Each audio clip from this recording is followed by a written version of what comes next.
आज जिस उन्वान पर हम बातचीत करने जा रहे हैं, यह हमारी ज़िंदगी का अहम तरीन शोबा है, क्योंकि अगर ये शोबा ठीक है तो हमारी पूरी ज़िंदगी, हमारा पूरा मुआशरा, हमारी पूरी सोसाइटी सही रहेगी। अगर इस शोबे में यानी हमारी घरेलू ज़िंदगी में, हमारी फैमिली लाइफ में सुकून न हो, राहत न हो, अंडरस्टैंडिंग न हो, तो उससे सिर्फ दो जिंदगियां नहीं बल्कि पूरी सोसाइटी मुतासिर होती है। और हम एक खुशहाल घराने के मुख्तलिफ पहलुओं के बारे में आज बात करना चाहेंगे, ख़ास तौर पर उन लोगों से जिन्होंने इस मैदान में पहला कदम रखा है और जो इस मैदान में कई डिकेड्स गुजार चुके हैं। वो उन्हें बताएंगे कि ये रास्ता कैसा है। जाहिर है कि जब तक एक आदमी खुद शादी नहीं करता और शादीशुदा ज़िंदगी लंबा अरसा नहीं गुजारता, तब तक वो किसी गैर शादीशुदा को नहीं बता सकता कि इस ज़िंदगी में क्या मसाइल है। ये सिर्फ किताबी बातें नहीं है, इसमें काफ़ी प्रैक्टिकल चीज़ें भी होती हैं। और आज हमारी खुशकिस्मती है कि डॉक्टर मुमताज़ लाखानी हमारे साथ मौजूद हैं। कल शाम इन्होंने बहुत ही अच्छी एक तकरीर की हमारे वाइज़िन को डोमेस्टिक वायलेंस पे, जो फैमिली लाइफ में एक अनफॉर्चुनेट मगर एक रियल एस्पेक्ट है। खुदा न करे कि उसको एड्रेस करने की ज़रूरत पड़े, मगर इस वक्त महसूस की जा रही है कि इसको एड्रेस करने की ज़रूरत है हमारी सोसाइटी में। और मुझे खुशी है कि नामदार सोशल वेलफेयर बोर्ड उनकी एक्सपर्टीज से फ़ायदा उठा रही है। ये जो फैमिली जिसे हम कहते हैं, तो हम फैमिली का आगाज़, जब हम फैमिली की बात करते हैं तो हम इसकी इब्तदा कहाँ से करते हैं। जब हम फैमिली कहते हैं तो husband, wife, children, parents, children सब उसमें आ जाता है। अल्लाह तबारक व तआला ने जिस तरह इसको डिफाइन किया है या जिस तरह नेचर का एक हिस्सा इसे बताया है और जो चंद बुनियादें उसकी बयान की हैं, हम उसी बेस पे अपनी बातों का आगाज करेंगे। क्योंकि ज़माना चाहे इधर से उधर हो जाए, नेचर ने, कुदरत ने जो बातें फंडामेंटली रखी हुई है वो बदलती नहीं है। हम उनका इंकशाफ करते हैं, हम उनके बारे में ज़्यादा मालूमात हासिल करते हैं, मगर वो चीज़ें बदलती नहीं है। आप किसी भी पहलू से देखें, मैरिड लाइफ की जो प्रिंसिपल अल्लाह ताला ने कुरान हकीम में बयान की है, सारी बातें बिल आखिर उन्हीं दो तीन प्रिंसिपल्स पे जाकर ख़त्म होती हैं। ये तो एक कुदरत की बनाई हुई चीज़ है, नेचर की ज़रूरत है। खुदा ने जिस तरह हमें बनाया है, बल्कि जिस प्रोसेस के तहत हम बने हैं, हमें उसी प्रोसेस को आगे ले जाने के लिए कुदरत ने मजबूर किया है। तो ये जो जोड़ा बनाना है, खुदा ने कुरान में फरमाया, जिस तरह आपने इब्तदाई तिलावत की आयत में सुनी, कि उसने हर चीज़ के जोड़े बनाए हैं। कायनात में जितनी भी चीज़ें हैं सब के उसने पेयर्स बनाए हैं। इसी तरह उसने इंसान के भी पेयर्स बनाए हैं, जो नस्ल इंसानी की बका की जमानत है। और इसकी बुनियाद क्या है, इस रिलेशनशिप की बुनियाद क्या है? वमिन आयातिही, खुदा ने फरमाया उसकी निशानियों में से, उसके मोजिजात में से एक मोजिजा, एक निशानी ये है, अन खलक लकुम मिन अनफुसिकुम, कि उसने तुम्हारे लिए तुम ही में से, तुम्हारे ही जिन्स में से, अज़वाजन, तुम्हारे जोड़े बनाए, तुम्हारे पेयर्स बनाए, ताकि लितस्कुनु इलैहा, ताकि तुम उनमें सुकून हासिल करो। ये जो जोड़े हैं हस्बैंड वाइफ, एक दूसरे के लिए सुकून का जरिया है। लितस्कुनु इलैहा, ताकि तुम एक दूसरे के लिए सुकून के जरिया बनो। वजाल बैनकुम मवद्दतन व रहमा, उसने तुम्हारे दरमियान मोहब्बत डाली और रहमत डाली।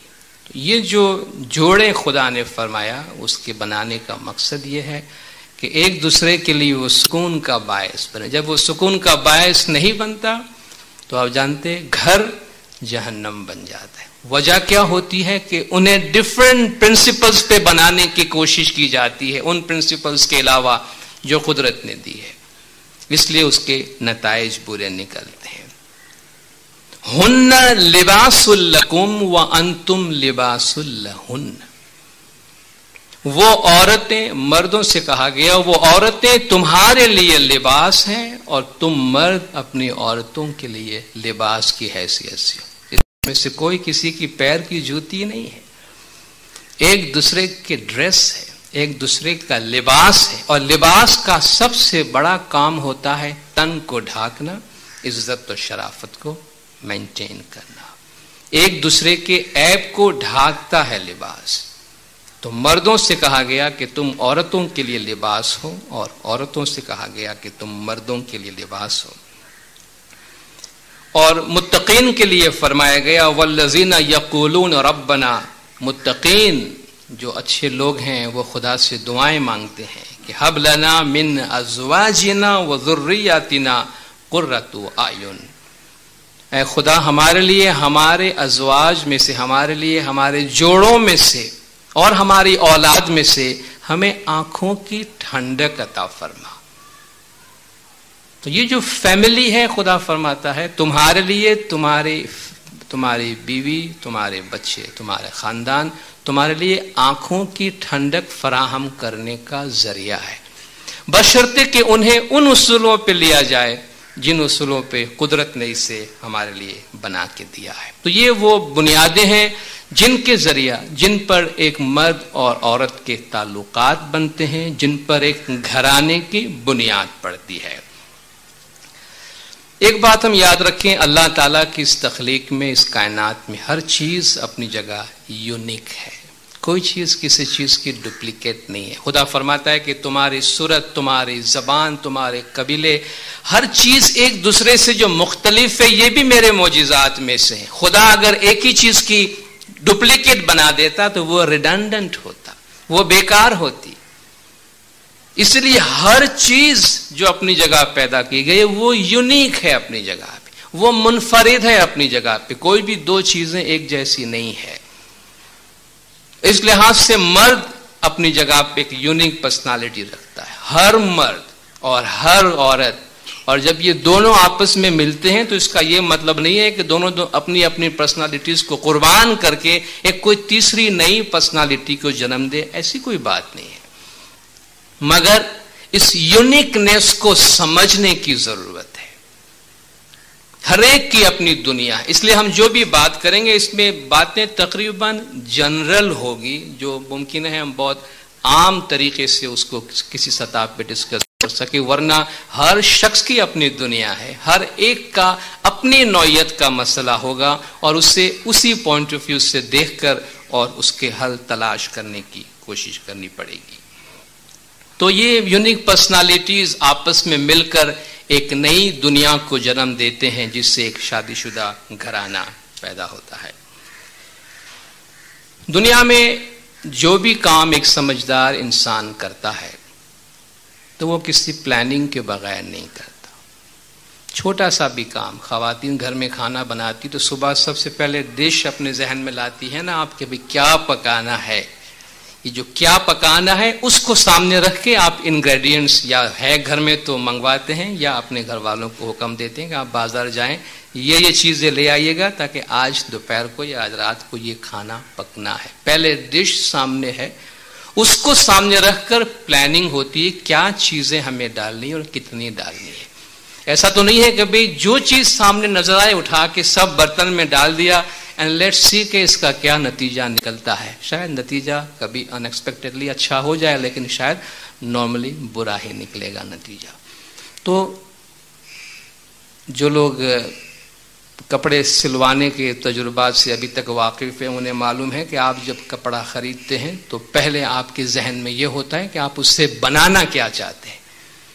शर्ट ट्राउजर्स बनाने हैं, शलवार कमीज बनाना है, सूट बनाना है, शेरवानी बनाना है, क्या बनाना है। ऐसा तो नहीं है कि हमने कपड़े काटना शुरू किए, बाद में सोचना शुरू किया कि मैं अब काटते हैं, देखो क्या बन जाता है। उससे कुछ भी नहीं बनेगा कि चलो काट लेते हैं, देखते हैं क्या बनेगा। या मकान बनाने के लिए बैठ लो, भाई तुम कुछ दीवारें यहां बना लो, मैं कुछ ईंटें यहां लगाता हूं, देखते हैं क्या बनता है। तो वो एक अजूबा शायद बन सकता है जो लोगों की नुमाइश के लिए बहुत अच्छी चीज हो, मगर वो कोई अच्छा सा मकान शायद न बने। उसकी आप एक ब्लूप्रिंट बनाते हैं, उसकी प्लानिंग होती, उसका स्केच बनाते हैं, उसके मुताबिक आप सामान मंगवाते, उसके मुताबिक एक एक ईंट लगाते हैं। तो ये जो घराने की हम बुनियाद रख रहे हैं, हमारी जिंदगी का अहम तरीन शोबा, ये कोई मुजाहिदाना तौर पर आंखें बंद करके अल्लाह का नाम लेके कूद पड़ने वाला मैदान नहीं कि आओ जी चलो शादी कर लेते हैं, देखते हैं क्या होता है, आओ चलो मंगनी कर लेते हैं, देखते हैं ये चीज होती क्या है। ये अनप्लैन्ड नहीं होता है, ये प्लानिंग के मुताबिक होती है। और ये हमारी जिंदगी का 50-60 इंशाअल्लाह उससे भी ज्यादा सालों का एक मंसूबा होता है। और कुदरत सबकी उम्मीद पूरी करे, लेकिन मंसूबा बनाना, प्रोजेक्ट बनाना, प्लानिंग करना तो हमारे हाथ में है। कम से कम ये जो फैमिली है वो हमारा एक सफर है, वो हमारी लाइफ की, हमारी निजी जिंदगी की एक जर्नी है। और इस जर्नी पे आओ भाई चलो हम दोनों मिलकर गाड़ी में बैठ जाते हैं, देखें हम कहां निकलते हैं। उस तरह तो हम शायद तजुर्बा करते ही जिंदगी गुजर जाएगी। अच्छी खुशहाल जिंदगी का एक खाका जहन में हो और उसके मुताबिक हम अपना एक फ्लाइट प्लान बनाएं कि भाई मुझे यहां से टेक ऑफ करना है और वो वहां मुझे मेरा अराइवल है, वो मेरा डेस्टिनेशन है और ये दरमियान में मुझे सफर करना है। मुमकिन है रास्ते में वेदर की वजह से, ट्रैफिक की वजह से मैं थोड़ा डिविएट हो जाऊं, डाइग्रेस कर जाऊं, मगर मुझे मेरी मंजिल मालूम है, मुझे मेरा रूट मालूम है कि मुझे किस तरीके से सफर करना है। तो ये बेहतरीन टाइम है एंगेज्ड कपल के वास्ते। एंगेज्ड कपल का ये बेहतरीन टाइम है। आप अपने रोमांस एंजॉय करें, बहुत अच्छी बात है, आप मीठी मीठी बातें करते हैं और खुशहाल वक्त गुजारते हैं, मगर कुछ लाइफ की रियलिटीज के बारे में अभी से बात करें कि हमारी आने वाली जिंदगी कैसी होगी। वो वैसी होती है या नहीं होती है वो तो आप खुदा पे छोड़े, मगर हम कोशिश तो करें। एजुकेशन की प्लानिंग बनाते हैं, इकोनॉमिक्स की प्लानिंग बनाते हैं, हर चीज की प्लानिंग बनाते हैं। तो हम अपनी समाजी जिंदगी, अपनी खानदानी जिंदगी की प्लानिंग क्यों नहीं बना सकते? थोड़ा सा टाइम निकालकर अपना फैमिली मिशन स्टेटमेंट बनाएं। अगर हो सके तो हम उसको लिखें और बार बार उसको अपनी जिंदगी में आगे जाके उसको आप रिव्यू करें, देखें हम अपने चार्ट के मुताबिक, फ्लाइट चार्ट के मुताबिक जा रहे हैं या नहीं। अपने फैमिली मिशन स्टेटमेंट के अंदर क्या क्या हम डाल सकते हैं। मतलब हमें एक दूसरे के लिए कैसा मैरिज पार्टनर बनना चाहते हैं, हम कैसे शोहर और कैसी बीवी बनना चाहते हैं। लेट्स सिट एंड टॉक, बातें करें। कम्युनिकेशन बहुत इंपॉर्टेंट, एक दूसरे की मिजाज शनासी बहुत जरूरी है।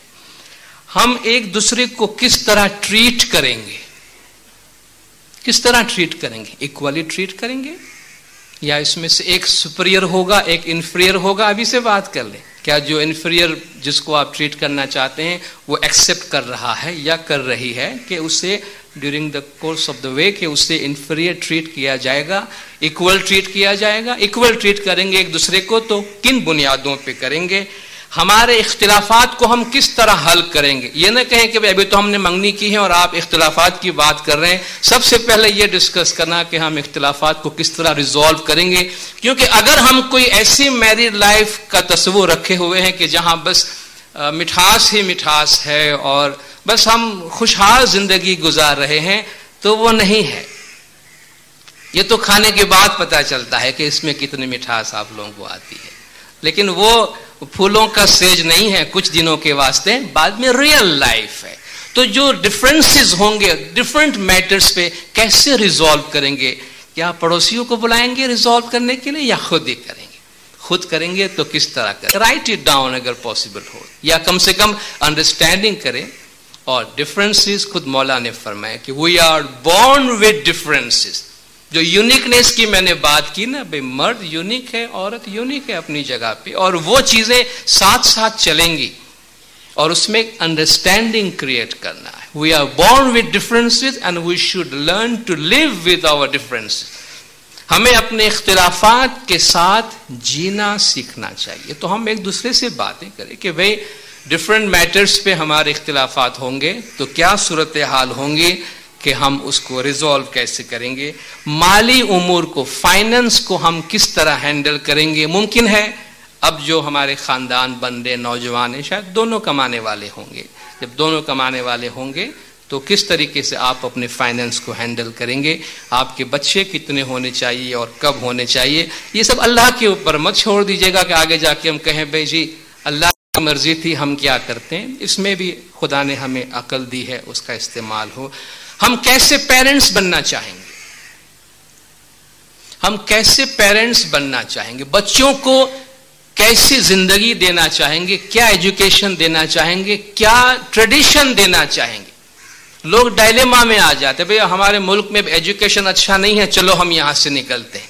भाई किसी और मुल्क में जाके आबाद हुआ, 5 साल के बाद आगे एजुकेशन तो अच्छा है, ट्रेडिशन खराब हो रही है, इसलिए हम वहां सेटल नहीं हो सकते हैं। तो ये पूरी जिंदगी बच्चों पे, तजुर्बात पे न गुजर जाए, क्योंकि उनके लाइफ का एक एक लम्हा बहुत कीमती होगा। तो किस तरीके से हम अपने बच्चों को क्या उसूल सिखाएंगे, कैसे ट्रीट करेंगे, कैसे पेरेंट्स बनेंगे, बच्चों की खूबियों को किस तरह उजागर करेंगे, बच्चों की खामियों को किस तरह दुरुस्त करना चाहेंगे, बच्चों को डिसिप्लिन किस तरह करेंगे, ये सारा एक कोर्स है, ये पूरा एक एजुकेशन का प्रोसेस है। शायद हम हाल ही में इस मैदान में दाखिल हुए हैं, मगर एक बहुत ही डेवलप्ड एरिया है कि जिसमें जितना ज़्यादा हम अपने इंफॉर्मेशन को इम्प्रूव कर सकते हैं, इतना अपने आप को इम्प्रूव करना चाहिए।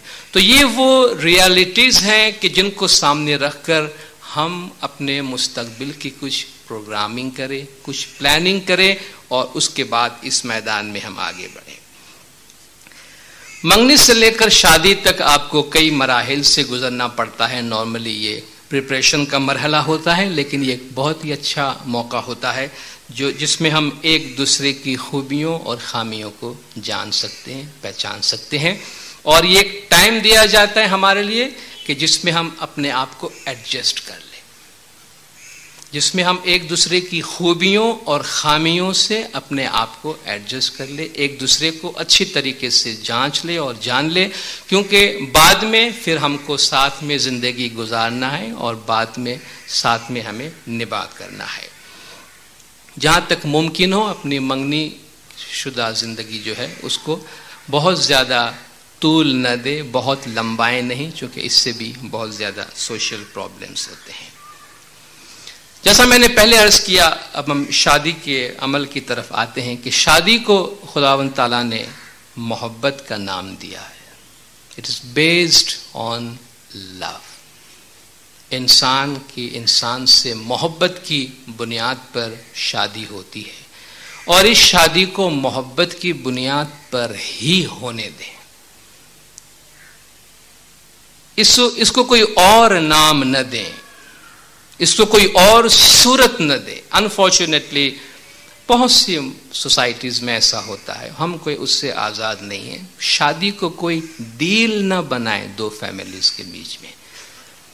बाज़ औक़ात वो बच्चों की अंडरस्टैंडिंग नहीं, मगर शायद दो बड़ों की अंडरस्टैंडिंग की एक डील हो जाती है जिसमें बच्चों का सौदा हो जाता है। ये पेरेंट्स को नहीं करना चाहिए। और जो शादी की बुनियाद है, अगर बुनियाद गलत पड़ी, बहुत खूबसूरत सा शेर है कि खिश्ते अव्वल चुन नहत में मोर कज ता सुरैया मीरावत दीवार कज। वो जो मेमार है, जो इमारत बनाता है, दीवार बनाता है, अगर वो पहली ईंट टेढ़ी रखता है थोड़ी सी, अगर पहली ईंट थोड़ी सी टेढ़ी है तो कहते हैं सुरैया तक, आसमान तक आपकी दीवार जो है वो टेढ़ी जाएगी। तो जो दो दिलों का आपस में मिलाप है, उसमें कोई और चीजें जो है, बाज़ औक़ात कोई नाजायज किस्म के माली मुतालबात होते हैं या कोई और मुतालबात होते हैं जो दोनों फैमिली में से किसी एक को अंडर प्रेशर मानना पड़ता है, तो फिर वो चीजें जो है वो बच्चों की उस जिंदगी के साथ जाती है। आज यहाँ पेरेंट्स भी मौजूद है, इसकी तरफ वो ध्यान दे सकते हैं कि इसको प्योरली कुदरत ने जो रखा है, क्योंकि याद रखिए शादीशुदा जिंदगी की कामयाबी साजो सामान में नहीं है। एक हैप्पी मैरिड लाइफ का दरो दीवार से कोई ताल्लुक नहीं है। मैं अक्सर मिसालें दिया करता हूं, आज रिपीट करता हूं, प्रिंस चार्ल्स और प्रिंसेस डायना की मिसाल देता हूं कि दुनिया में कौन सी चीज इस कपल के पास कम थी, दुनिया में कौन सी चीज इनके पास नहीं थी। वो जो तमन्ना करते उनको मिल जाती, मगर नहीं था तो घर का सुख नहीं था कि जिसको कह रहे थे कि हम जहन्नम में जिंदगी गुजार रहे हैं। और कितनी ज्यादा अजियतनाक और तकलीफ दे जिंदगी उन्होंने गुजारी, उसका एंड कितना दर्दनाक हुआ और जग हंसाई कितनी हुई। क्या वजह थी? कौन सी चीज थी जो अंदर से निकल गई थी? वो है ट्रस्ट। एक दूसरे का ट्रस्ट खत्म हो गया। एक दूसरे का ट्रस्ट खत्म हो गया तो इतना बड़ा खानदान जो दुनिया के लाखों करोड़ों कपल्स के लिए वो आइडियल्स थे, वो कह रहे हैं कि हमारी जिंदगी जहन्नम बन गई थी। तो ये दरो दीवार, सामान और जेवरात और मकान और गाड़ियां, इससे घर, ये घर के सामान है, ये मकान के अंदर रखने की चीजें हैं, ये खुशहाली नहीं लाती फैमिली के अंदर। इससे वो खुशी के लम्हात कहीं गुना ज्यादा कीमती है कि जब मर्द अगर शाम को घर आता है, सुकून से अपने फैमिली के साथ आधा घंटा बैठता है और रिलैक्स्ड होता है, वो इन खजानों से कहीं ज्यादा कीमती है जिसे खुदा ने जन्नत का नाम दिया है, जिसे खुदा ने सुकून का नाम दिया है। तो इस फैमिली की जो बुनियाद है वो हम मोहब्बत के कॉन्सेप्ट पे, सुकून के कॉन्सेप्ट पे, अंडरस्टैंडिंग के कॉन्सेप्ट पे रखे और इसमें किसी भी किस्म की जो गैर ज़रूरी किस्म के मुतालबात एक दूसरे से किए जाते हैं उससे गुरेज करे, ताकि वो इन ख़ानदान, इन बच्चों की आइंदा ज़िंदगी को मुतासर न करे। जब शादी का जश्न होता है या शादी की हम तैयारी करते हैं या शादी का त्यौहार मनाते हैं, बार बार इस बात की अपील की जाती है और ये बहुत अच्छा मौका है कि आपको हम इस बारे में रिक्वेस्ट और अपील करें कि आप इस बारे में लीडरशिप कायम करें जमात में। सादगी जितनी ज्यादा हो सके शादी ब्याह में सादगी अपनाएं। ऑफ कोर्स कुछ अखराजात होते हैं, कुछ पैसे खर्च करने होते हैं। अपनी हालत को देखें, अपनी सोसाइटी की हालत को देखें, अपने मुल्क की हालत को देखें और ख़ुद अपना जायज़ा लें कि इस वक्त हमारी अक्ल हमें क्या बताती है, इस वक्त ज़माने के इमाम की क्या हिदायत है और इस वक्त हमारे इंस्टीट्यूशंस की क्या प्रोग्राम्स और क्या हिदायत है। हम उन रकम को इस तरह रखें कि आने वाले सालों में इस जोड़े के लिए और उसके बाद उनकी औलाद के लिए वो पैसा काम आए। जहाँ तक मुमकिन हो अपनी शादी में सादगी अपनाए। हमारे बहुत से नौजवानों ने आजकल जमात में मिसाल कायम की है, जिन्होंने कोई बड़े प्रोग्राम्स नहीं किए, कोई बड़े रिसेप्शन नहीं किए। लोग कहते हैं भाई हम नहीं करेंगे, हमसे पहले वालों ने किया है, या फलान कर रहे हैं, फलान नहीं कर रहे हैं। देखिए ये सबसे बड़ी हिमाकत है कि जिसमें हम ये कहें कि फलान कर रहा है और फलान कर रहा है, हम नहीं कर रहे हैं। फलान अगर कुएं में जाके गिरता है तो गिरने दें उसको। तो फलान शख्स कुएं में गया इसलिए सारी कौम उसको फॉलो नहीं करेगी। खुदा ने हमें भी अक्ल दी, हम इस मामले में खुद अपने लीडर बने और हम जमात के लिए मिसाल कायम करें कि हमारे नौजवान कितनी बेहतरीन क़यादत जमात को दे सकते हैं। देखिए आप कुछ भी करेंगे लोग बातें करेंगे, लोगों का काम है कहना। लोग, खुदा ने इनको ज़बान दी है तो ये कुछ ना कुछ तो बोलेंगे। आप खिलाएंगे तो जो कुछ आपने खिलाया उसमें से नुक्स निकालेंगे, और अगर आपने नहीं खिलाया तो नहीं खिलाने का नुक्स निकालेंगे। तो आप बिलाकर वहीं रहेंगे, अपना खर्चा अलग से होगा। तो जहां तक मुमकिन हो सके सादगी अपनाएं। जमात पर लोगों पर यह इंप्रेशन कायम करने की कोशिश ना करें कि मेरे पास बहुत ज्यादा है। ये हर लिहाज से हमारे कॉन्टेक्स्ट में नुकसानदेह है। लो प्रोफाइल, जो मौला ने फरमाया, लो प्रोफाइल रखें, उसमें से जो बचत कर सकते हैं हमारे आने वाली जिंदगी में हमें वो चीजें काम आएंगी।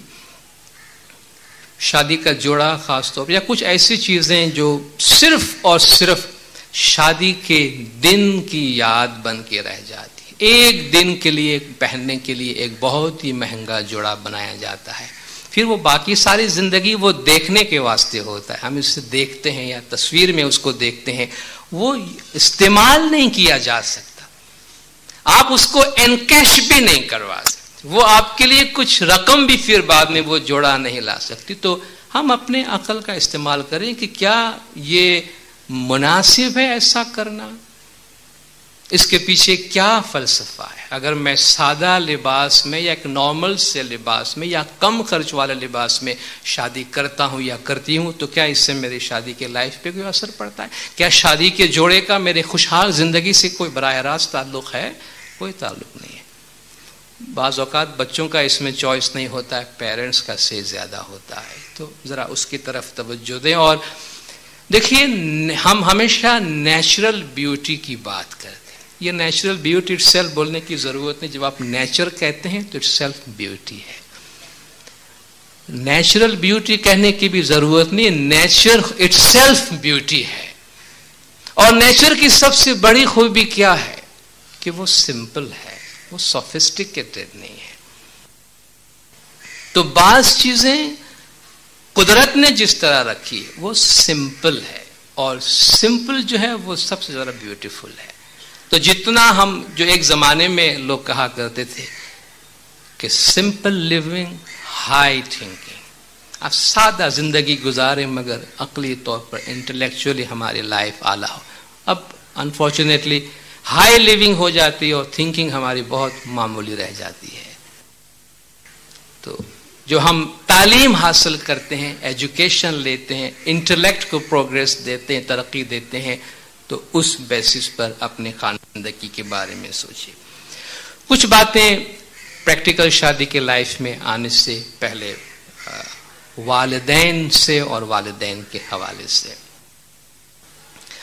लड़की के जो वालिदैन है, जब अपने बेटी को विदा करते हैं, उसके शौहर के घर भेज देते हैं, तो फिर उनकी पूरी तवज्जो इस बात पर हो कि अपनी बेटी का घर आबाद करें, अपनी बेटी को खुशहाल देखें। वैसे हर घराना खुशहाल होता नहीं, हमारी कितनी भी कोशिश हो, फिर भी बहुत दफ़ा ऐसा होता है कि 1000 कोशिश के बावजूद दो इंसान कंपैटिबल होते ही नहीं है, उसके अपने अपने नताइज निकलते हैं। मगर हमारा कमिटमेंट ये हो कि हमें अपनी बेटी का घर बसाना है, उसकी खुशी देखे, उसके ससुराल की खुशी देखे, और किस तरीके से आपकी औलाद खुश रह सकती है, उससे अपनी मर्जी पे अपना घर बनाने दे। जहां तक मुमकिन हो अपनी बेटी के घरों में कम से कम इंटरफेयर करें। मैं माजरत के साथ एक बात अर्ज करूंगा, आप में से जो प्रोफेशनल्स हैं जो इन मैटर्स को डील करते हैं, शायद आप कुछ हद तक मुझसे इत्तेफाक करेंगे। बहुत दफा घर टूटने की वजह पेरेंट्स होते हैं या आउटसाइड इन्फ्लुएंस होता है। मियाँ बीवी के अलावा थर्ड या फोर्थ फोर्स जो होती है, उनका से होता है, उनका प्रेशर होता है, जिसके तहत कोई एक फैसला करने पर कपल्स मजबूर होते हैं। अगर हम एक उसूल पे काम करें कि हमें अपनी औलाद की जिंदगी, खुशहाल जिंदगी अच्छी लगती है, तो हम उनको फ्रीली अपनी जिंदगी गुजारने दें, उनका चॉइस उनके साथ रहने दें, और उनके इन ताल्लुकात जितना ज्यादा मजबूत करने में हम कंट्रीब्यूट कर सकते हैं इतना करें। इससे उनकी जिंदगी खुशहाल होती है। हम उनको बिल्ड करने की कोशिश करें, उसको तोड़ने की कोशिश ना करें। और लड़की जब अपने शौहर के घर जाती है तो वो भी इस ख्याल से जाए कि ये मेरा घर है, अब मुझे यहां रहना है, ऑफ कोर्स वालिदैन सबको अजीज है, मगर उसकी प्रायोरिटी उसका अपना घर हो, उसके शौहर का घर हो, और वो ये कोशिश करे कि जहां तक मुमकिन हो वो आउटसाइड डिक्टेशन न ले, ताकि वो फ्रीली अपने घर को चला सके। बिल्कुल इसी तरीके से जो बेटे के वालिदैन है कि जिनके हाथ दूसरे की बेटी ब्याह कराती है, जिसकी बेटी आपके घर आई है उसे अपनी औलाद की तरह समझे। जिस तरह हमारी अपनी औलाद दूसरे के घर जाती है, अपनी बेटी को हम ब्याह के दूसरे घर भेजते हैं, अपनी औलाद की तरह अपनी बेटी की तरह रखें, और हमारी पूरी कोशिश हो कि हम घराने को जोड़ के रखें। एक उसूल है जो मजहबी, आमतौर पर मजहबी प्लेटफॉर्म से कहा जाता है, मगर ये एक यूनिवर्सल लॉ है, एक आफाकी कानून है। इससे आप जिस मैदान में भी जाएंगे वहां वो अप्लाई होता है। वो ये है कि आप जैसा करेंगे वैसा भरेंगे, आप जैसा बोएंगे वैसा काटेंगे, और ये तो हर जगह होना है। आप जो देंगे वो हासिल होगा। अगर हमने मोहब्बत दी है तो हमें मोहब्बत हासिल होगी, अगर हमने रिस्पेक्ट दी है हमें रिस्पेक्ट हासिल होगी, अगर हम खैर सगाली के जज्बात देते हैं तो खैर सगाली के जज्बात हासिल होते हैं, अगर हम पॉजिटिव हैं तो सामने से पॉजिटिव रिस्पॉन्स मिलेगा। तो अगर हम प्यार और मोहब्बत की फिजा कायम करने की दिल से ख्वाहिशमंद है तो हमें यह रिस्पॉन्स मिलेगा। तो अगर हम घर को अच्छी तरह बनाने की तवक्को रखते हैं और उसके लिए हम कंट्रीब्यूट करते हैं तो हमें वो रिस्पॉन्स हमारी औलाद की तरफ से मिलेगा। एक जो प्रॉब्लम आता है जो है बहुत गहरा, मैं सिर्फ यहाँ से इशारा देते हुए जाऊंगा। आमतौर पर बेटे की माँ शादी के बाद एक नफ्सियाती दबाव के तहत आती है। बेटे की शादी के बाद जो बेटे की माँ है उसे एक तरह का प्रेशर महसूस होता है कि शायद ये लड़की जो मेरे घर आई है ये मेरा बेटा मुझसे छीन के ले जाएगी, जिसकी वजह से जो एक बहुत बड़ी वजह है सास बहू के दरमियान जो एक नफ्सियाती कश्मकश है। डॉक्टर मुमताज़ ने कल एक बहुत ही पावरफुल स्टेटमेंट दिया था जिसको मैं एंडोर्स करता हूँ कि हमारी कम्युनिटी बहुत सी फील्ड में तरक्की कर चुकी है, इकोनॉमिक में, हाउसिंग में, एजुकेशन में, मगर ह्यूमन साइकोलॉजी में हमने काम नहीं किया। ह्यूमन नेचर की अंडरस्टैंडिंग में, एक दूसरे इंसान की मिजाज को समझने में हमें अभी काफ़ी काम करने की ज़रूरत है। और इस मैदान में हमने पहला कदम रखा है कि हम चीज़ों को समझने की कोशिश कर रहे हैं कि ये इंसान क्यों ऐसा सोचता है। उसमें कोई बुरा नहीं होता है, न सास बुरी होती है न बहू बुरी होती है, बल्कि उनका वो जो डिफरेंट एंगल्स में होते हैं, जहां उनका प्लेसमेंट है कि जिससे वो एक चीज को डिफरेंट एंगल से देखते हैं। शायद बीवी ये सोच रही है कि मियाँ मेरे हाथ में रहे तो बेहतर है, वो माँ के तहत बहुत ज्यादा गया हुआ है, और माँ ये समझती है कि ये बेटा ही तो मेरा सहारा है, अगर बहू इसको ले गई तो मैं किसके सहारे जीऊंगी। तो इनके दरमियान एक कशमकश होता है, और बाज औकात बेटे के सामने चॉइस छोड़ दिया जाता है पेरेंट्स की तरफ से कि तुझे बीवी चाहिए या माँ चाहिए। ये बहुत इमोशनल स्टेटमेंट होता है माँ की तरफ से, तुझे माँ चाहिए या बीवी चाहिए। वो तो बेचारा कहता है मुझे दोनों चाहिए, क्योंकि माँ माँ है, माँ की जगह बीवी नहीं ले सकती, और बीवी बीवी है, उसकी रिप्लेसमेंट माँ नहीं। एक पीछे है एक आगे है, और दोनों की जरूरत है। बीवी के साथ मुझे आगे जाना है, पेरेंट्स के साथ तो मुझे आगे नहीं जाना है। पेरेंट्स ने अपना टाइम पूरा है, और एक रियलिस्टिक चॉइस तो उसका ये होगा, अगर आपने मजबूर ही कर दिया उस वक्त तुझे क्या चाहिए, तो वो बेचारा क्या कहेगा। उसे अगर अपनी जिंदगी गुजारनी है, चलो अगर वो माँ के फैसले में गया भी तो भी कहेगा फिर दूसरी शादी करवा दो मेरी, चूंकि मुझे तो आगे जाना है अपनी फैमिली के साथ। उसका नेचुरल चॉइस यही होगा कि वो अपने फैमिली के साथ आगे जाना चाहेगा। तो अपने बच्चों को ऐसी उलझन में डाले ही नहीं। अगर हम उनकी खुशहाल जिंदगी चाहते हैं तो हम, सिंपल सी बात है कि भाई वो किसमें खुश है, और हम माँ बाप हैं, और माँ बाप वो सेक्रीफाइस की अलामत होती। जब आपने अपने बच्चे को जवान किया, शादी करवाई, तो ये तो मालूम है ना कि शादी करने का मतलब ये है कि अब ये अपनी फैमिली बनाएगा, और जब ये अपनी फैमिली बनाएगा तो हमें मालूम है कि अब हमें थोड़ा सा पीछे हटके ड्राइविंग सीट पे इनको बिठाना है, अब ये आगे जाएंगे, हम पैसेंजर बन के रहेंगे। हमने उनको ड्राइविंग सीट पे बनाया, बिठाया है, हम पीछे पैसेंजर की सीट पे बैठे, मगर स्टीयरिंग भाई हमारे कंट्रोल में होना चाहिए। तो इससे एक्सीडेंट्स के सिवा और कुछ नहीं हो सकता। तो अगर हमने अपनी औलाद को ड्राइविंग सीट पे बिठाई, let them drive their life, उनको अपनी जिंदगी में आगे जाने दे। आकर हमने भी शादी की तो हमारे पेरेंट्स ने हमको आजादी दी, और हर जनरेशन में ये कॉन्सेप्ट चेंज होता है टाइम के साथ साथ। तो पेरेंट्स जो है, जहां तक मुमकिन हो, अगर हम अपने औलाद की खुशहाली चाहते हैं तो उनकी मर्जी के मुताबिक उनको जिंदगी गुजारने दे। हम अगर कुछ सेक्रीफाइस जिस तरह औलाद के लिए पेरेंट्स देते आए हैं, इस मैदान में भी सेक्रीफाइस दे तो घराना काफ़ी खुशहाल हो सकता है। और एक मैं 2 टर्म्स का खुलासा करना चाहूँगा। आमतौर पर लोग यूनाइटेड फैमिली और जॉइंट फैमिली की बातें करते हैं, दोनों टर्म्स को आपस में मिक्सअप कर देते हैं। जॉइंट फैमिली का आमतौर पे कॉन्सेप्ट ये है कि एक ही घर में बहुत सारे लोग रहते हैं, माँ बाप है और उसके सारे बच्चे हैं, उन्होंने भी शादी की हुई है, उनके बच्चे भी साथ में रहते हैं। तो जाहिर है कि इतना बड़ा हंगामा जब एक घर के अंदर होगा तो उसमें तो बहुत सारी बातें हो सकती है। लेकिन एक जॉइंट फैमिली न रहते हुए भी यूनाइटेड फैमिली हो सकती है। तो ठीक है, बाज समझदार वालिदैन कहते हैं कि देखिए, बाद में हम नाराजगी से अलग हो, इससे अच्छा है कि हम खुशी से अलग हों, ताकि हमारे ताल्लुकात अच्छे रहे। बच्चे ने शादी की, बेटा तुम, ये तुम्हारा मकान, तुम यहाँ जाके रहो, आते जाते रहना हमारे घर में।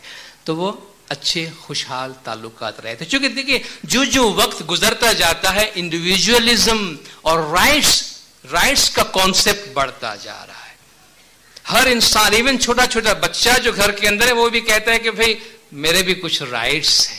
ह्यूमन राइट्स में आप देखते हैं उसके कितनी बारीकियां हैं और कितनी बातें उसमें से निकलती। हर आदमी राइट्स की बात करता है, और जब राइट्स की बात होती है, आप देखें भाई लास्ट जनरेशन में 5 भाई साथ मिलकर कारोबार करते थे, मगर उनकी औलाद के 5 डिफरेंट कारोबार। सॉरी, अब हमारा जो कॉन्सेप्ट इंडिविजुअलिटी का है, या हम जिस तरह काम करना चाहते हैं, हम अपनी फाइनेंस को इंडिपेंडेंटली हैंडल करें तो अच्छा है। तो ये कोई बुरी बात नहीं है, उनके दरमियान मोहब्बत रहती है। तो यूनाइटेड फैमिली, 4 भाई 4 डिफरेंट मकान में रहते हैं मगर मिलते हैं, मोहब्बत है, प्यार है, तो वो यूनाइटेड फैमिली है। वो ज्यादा पावरफुल है बजाय उस घराने के सब घर के अंदर रह रहे हैं और सारे मोहल्ले को मालूम है कि इस घर में क्या हो रहा है। तो ऐसे घराने का क्या फायदा। जब मैं ये बात अर्ज कर रहा हूं, साथ साथ ये भी अर्ज करूंगा, ये वन वे बातें हो जाती है। घर के अंदर जो बुजुर्गान है, मेरा कहने का मकसद ये हरगिज नहीं कि अब हम शादी कर रहे हैं तो बुजुर्गों को पीछे बिठाए और हम आगे चले जा रहे हैं, नहीं।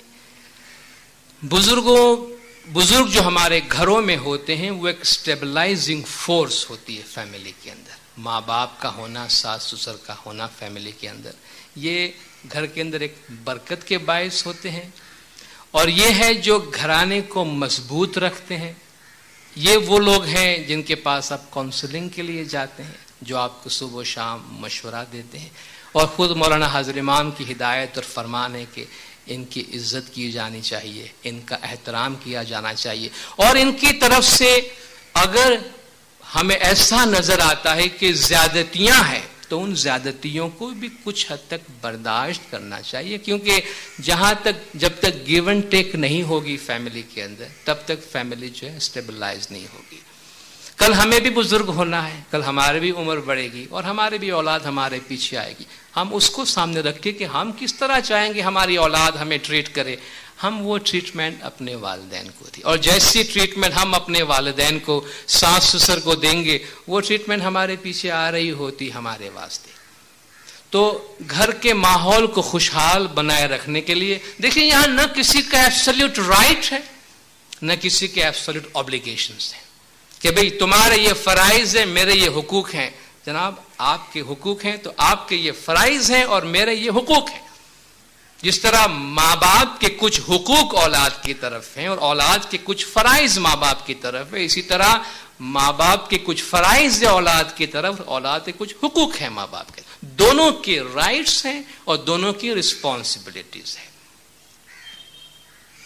तो बुजुर्गों का जो फैमिली में इज्जत है, जो एहतराम है, उन्हें कभी भी इस बात का एहसास न हो कि भाई हमने एक बागीचा बनाया, हमने एक घर बसाया, हमने इस गुलशन को अपने आंसुओं से और अपने खून से सैराब किया, और ये बेटा मेरा क्या जवान हो गया, मुझे कहता है अब्बा जान अभी आप निकल जाएं, आप हमारे घर में फिट नहीं होते हैं या सूट नहीं होते हैं। तो ये हमारे सोसाइटी को, हमारे मुआशरे को ज़ेब नहीं देता। अलबत्ता जिस तरह मैंने पहले आपसे कहा, ये एक ऐसा रिश्ता है, ऐसी दुनिया है जहां हर शख्स की अपनी कहानी होगी, मगर जहां तक मुमकिन हो अगर हम मिलजुल कर म्यूचुअल रिस्पेक्ट जिसे कहते हैं, एक दूसरे के हुकूक और एक दूसरे की रिस्पॉन्सिबिलिटी का ख्याल रखते हुए आपस में एक दूसरे के बाहमी एहतराम से अगर काम किया जाए तो खानदान के अंदर बहुत अच्छा सुकून और सुख हासिल हो सकता है। शादी के बाद की जो जिंदगी है, एक्चुअल ये हस्बैंड वाइफ के आपस के रिलेशन की बात है, जो एक रियलिटी है हमारे लाइफ की, और उसमें किन किन चीज़ों को हमें जहन में रखना ज़रूरी है। वो ये है कि जब हम शादी करते हैं, चंद दिनों तक हम एक जोश के आलम में होते हैं और ग्रेजुअली हम होश की दुनिया में दाखिल होते हैं, और जब होश की दुनिया में दाखिल होते हैं तो हमें बहुत सी रियलिटी सामने आती है। उससे पहले हमें हमारे महबूब की सिर्फ खूबियाँ नज़र आती थी, बाद में जो है हमारे शोहर या बीवी की सिर्फ और सिर्फ खामियां नजर आती है। हम उनका जहां हर ऐब छुपाया करते थे, अब हम लोग ढूंढते हैं कि मैं किससे जाकर अपने शोहर या अपनी बीवी की बदगोई करूं। तो ये होता है, रियल लाइफ में ये सब चीजें होती हैं। तो मैरिड लाइफ में बार बार, जिस तरह मैंने पहले अर्ज किया था, फैमिली मिशन स्टेटमेंट का जायजा लेते रहे कि भाई मंगनी के वक्त हमने क्या बात की थी, मंगनी के बाद हम कुछ अरसे तक बैठ के हमने कुछ लिखा था कि हमें किस रास्ते से गुजरना है, जरा उसको पढ़ते हैं। हम उस रोड पे हैं या निकल गए हैं, हम उसी मंजिल की तरफ जा रहे हैं, कहाँ आ गए, उस वक्त हम एक दूसरे के लिए कैसे थे और ये अभी आपको क्या हो गया है कि आप एक बिल्कुल बदले बदले से आप नजर आ रहे हैं। तो ये जब रियलिटी की दुनिया में आते हैं तो उसकी बातें हैं। इसलिए किसी दानिशमंद ने कहा है कि शादी से पहले अपनी दोनों आंखें खुली रखा करें, शादी से पहले दोनों आंखें खुली रखें, यानी आपको चॉइस की और सिलेक्शन की पूरी आज़ादी है, आप पूरा टाइम लीजिए, मगर शादी के बाद अपनी एक आंख बंद कर लीजिए। शादी के बाद एक आंख बंद करने का मतलब यह है कि फिर ये जो खामियां देखने वाली बात है ना, वो आंख बंद कर दें, क्योंकि उसमें कुछ अब आपको फायदा नहीं होने वाला है सिवाय कि घर में आपकी तलखी पैदा हो। इसलिए सिर्फ अपने स्पाउस की खामियों को ना देखें। खुदा ने किसी भी चीज को मुकम्मल खामियों के साथ नहीं बनाया है, हर एक में खूबियां हैं, हर एक में खामियां हैं। जिस तरह हम चाहते हैं कि लोग हमारी खामियां देखें, हमारी खूबियां देखें और खामियां न देखें, हम भी अपने स्पाउस की जो खूबियां हैं उसको देखें और खामियों को न देखें। रियलिस्टिक बने और आइडियलिस्टिक न बने। इस वक्त हमारी उम्र होती है जब हम मंगनी के स्टेज में हैं तो हम आइडियलिस्टिक हैं, हर चीज को हम मिसाली देखना चाहते हैं। ऐसी मिसाली चीज कोई भी नहीं है दुनिया में। खुदा के वास्ते ये जो टेलीविजन व फिल्मों में जो कुछ आप देखते हैं उस पर कभी भी अपनी जिंदगी को बनाने की कोशिश नहीं करना, क्योंकि उससे ज्यादा अनरियल चीज दुनिया में कोई नहीं है। अनफॉर्चुनेटली वो हमारे घरों तक घुसी हुई है, सुबह शाम हमें बम्बार्ड कर रही है, ब्रेन वॉश कर रही है, मगर वो बहुत ही अनरियलिस्टिक लाइफ है। जो हकीकत में है, क्योंकि वो जो कुछ आपको स्क्रीन पे नजर आ रहा है और जो कुछ उनकी रियल लाइफ है वो आप देखें तो उसमें जमीन और आसमान का फर्क आपको नजर आएगा। तो हम रियल जो रियलिटी है लाइफ की उसको देखें और मिसाली न बने कि हमारा शौहर या हमारी बीवी एक मिसाली पार्टनर होना चाहिए हमारे लिए। एक बैंक अकाउंट खोले, ये जो कॉन्सेप्ट है मैं किताब आपको इंट्रोड्यूस करना चाहूँगा, आप में से बहुतों ने ये पढ़ी हो कि स्टीफन कोवी की किताब है 7 habits of highly effective families. उसकी 7 हैबिट्स की सीरीज है बहुत सी किताबों की, जिनमें से एक ही किताब है। आपसे मैं गुजारिश करूँगा शादी से पहले ये किताब पढ़ लें ताकि इसमें कुछ एक्सरसाइज हैं वो करें। 7 habits of highly effective families, Stephen Covey की ये किताब है। उसने ये बात कही है कि अपना एक इमोशनल बैंक अकाउंट खोले। Emotional bank account bank account में क्या होता है, आप कुछ डिपॉजिट करते हैं, आप कुछ विड्रॉ करते हैं। आपके अकाउंट में अगर डिपॉजिट ज्यादा है, विड्रॉवल कम है, तो आपका अकाउंट काफी स्ट्रांग है। लेकिन अगर आपके अकाउंट से आप उठाए जा रहे हैं और डिपॉजिट कुछ भी नहीं है, तो आपका अकाउंट सस्टेन नहीं करेगा, आपके चेक्स बाउंस हो जाएंगे, बैंक वाला आपको पेनलाइज करेगा या आपके अकाउंट बंद कर देगा। तो इमोशनल बैंक अकाउंट क्या है? कहता है ह्यूमन रिलेशन में एथिकल वैल्यूज का एक अकाउंट खोले अपने स्पाउस और बच्चों के साथ। आप हर वो बात जो पॉजिटिवली करते हैं, हर वो अच्छी बात जो करते हैं, वो आपके डिपॉजिट है। और खुदा ना खास्ता कहीं आपकी खामियां जाहिर हुई है ह्यूमन वीकनेसेस की वजह से, वो आपका विड्रॉवल है। मसलन 4 दफा आपने बहुत ही खुश अखलाकी से अपनी बीवी के साथ या अपने शौहर के साथ बात की है, तो आपके अकाउंट में 4 पॉइंट जमा हो गए। खुदा ना खास्ता 1 दफा आपने गुस्से से बात कर ली, तो आप 1 पॉइंट विड्रॉ कर सकते हैं, आपके अकाउंट में 3 पॉइंट्स हैं। आप किस तरह बच्चों को आपने सॉरी कितनी दफा कहा है, बच्चों के साथ प्रॉमिस कितनी दफा मेंटेन किया है, अपने वाइफ के साथ, स्पाउस के साथ अपने प्रॉमिस को कितनी दफा ऑनर किया है, कितनी दफा उसके नीड्स का ख्याल किया है, कितनी दफा उसकी रिक्वेस्ट आपने फुलफिल की है, ये हम जमा कर रहे हैं। और कितनी दफा हमने हर्ट किया है, कितनी दफा मैंने बदसलूकी की है या बदजबानी की या टेम्पर लूज किया, सही तरह बात नहीं की, ये हमारे विड्रॉवल है। और हम देखें कि हमारा अकाउंट कितना स्ट्रांग है, सस्टेन कर रहा है या नहीं कर रहा है। अगर मैं बदतमीजियां कर रहा हूं पूरे दिन और ये समझता हूं कि ये मेरा हक है करने का, तो डाउन द रोड ये सिलसिला नहीं चलने वाला है। आगे जाकर कहीं ना कहीं जो है कि भाई इनफ इज इनफ, अभी आपके पास कुछ नहीं है, सॉरी, ये अकाउंट हम क्लोज कर दें। तो ये अंडरस्टैंडिंग जो है इमोशनल बैंक अकाउंट की, ये बहुत जरूरी है कि हम क्या देते हैं और क्या उठाते हैं और क्या लेते हैं।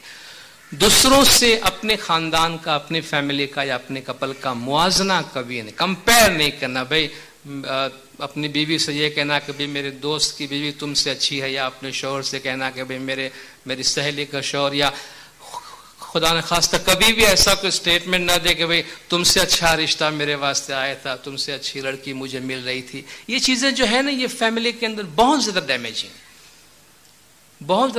है।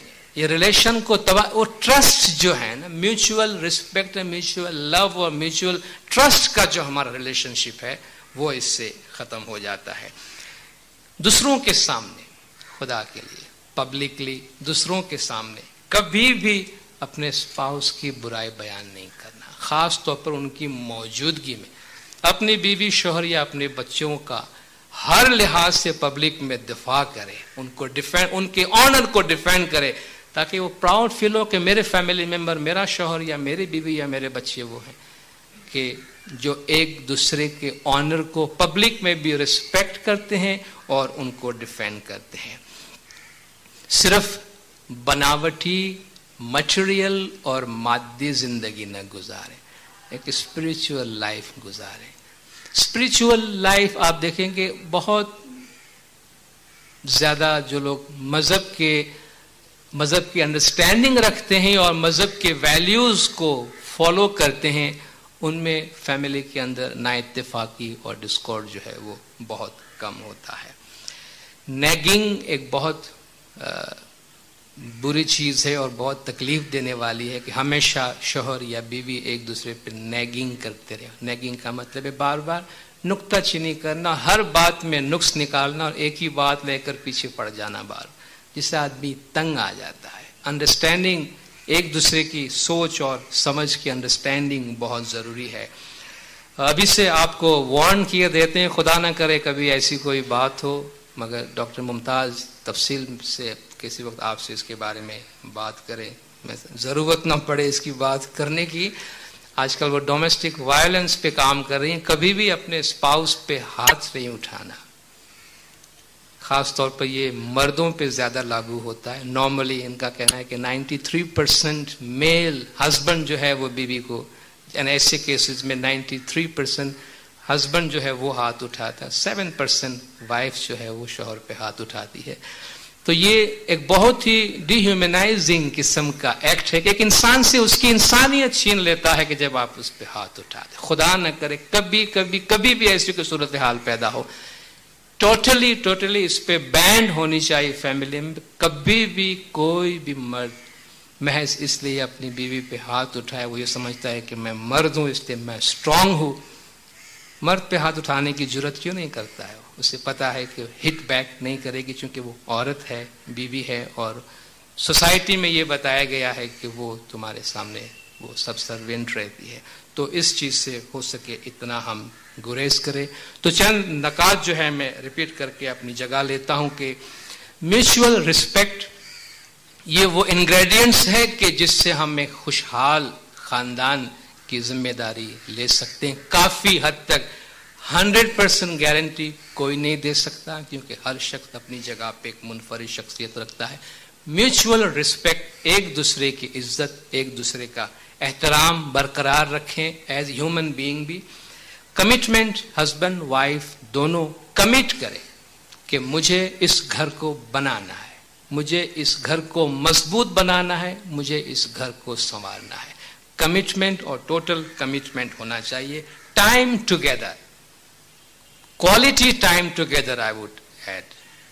ऐसा नहीं कि भी मियाँ दिन भर घर पे बैठे मगर किसी काम की नहीं, चूंकि न बच्चों से प्यार की बात करते न बीवी के साथ करते, तो वो घर वाले कहते हैं भी थोड़ा बाहर चक्कर लगाने क्यों नहीं जाते थोड़ी देर के, ताकि हमें थोड़ा सुकून मिले। वो टाइम किसी काम का नहीं। फैमिली में क्वालिटी टाइम, रियली जिसको घर वाले राह देखते हो कि भाई शौहर या डैडी बाहर से आए तो मिल के बैठें और पूरी घर की जो बातें हैं, फैमिली की बातें हैं, प्यार मोहब्बत का एक एनवायरनमेंट हो। क्वालिटी टाइम जिसमें आप टेलीविजन वगैरह भी सारा बंद करके एक दूसरे को फुल अटेंशन दे सके, वो टाइम देना बहुत जरूरी है। वो नहीं 2 घंटा बैठे दोनों टेलीविजन देख रहे, 2 घंटा तो हम साथ में बैठे थे मगर वो 2 घंटे दोनों प्रोग्राम्स देख रहे हैं अपने, वो आपस की बातें नहीं कर रहे, तो वो टाइम टुगेदर नहीं है। वो टाइम जिसमें प्रॉपर कम्युनिकेशन हो, एप्रिसिएशन, एक दूसरे की ऐबजुई करने की बजाय एक दूसरे ने जो अच्छा काम किया है, जो खूबी है, उसको एप्रिशिएट करें, घर में करें, बाहर जहां भी हो। कम्युनिकेशन, शौहर बीवी अपने मसाइल, आमतौर पर शौहर जो है वो ऑफिस से टेंशन के साथ आता है तो वो ये प्रेफर करता है बीवी से बात न करे, और बीवी निग्लेक्टेड महसूस करती है कि मेरा शौहर मुझे घर का मेंबर नहीं समझता है। वो कहेंगे तुम्हें क्या पता मुझे क्या टेंशन है ऑफिस में, मगर शेयर करने में क्या जाता।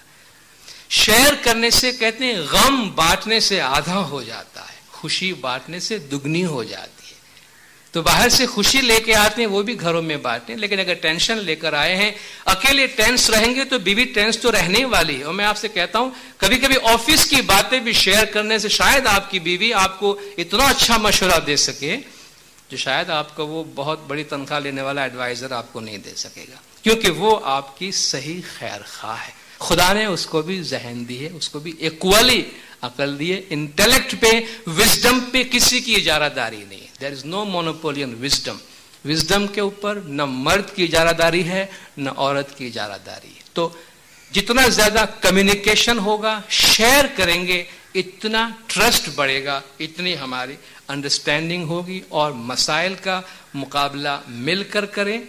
अगर दोनों काम करते हैं तो एक दूसरे का हाथ बटाने की कोशिश करें। आमतौर पर हमारे मशरकी खवातीन काम करने के बावजूद घर जाके वो ये महसूस करती हैं कि अपना काम अपने हाथों से करें। मेरी बेगम भी मेरे साथ काम करती है मगर अपना घर का काम भी खुद करना पसंद करती है।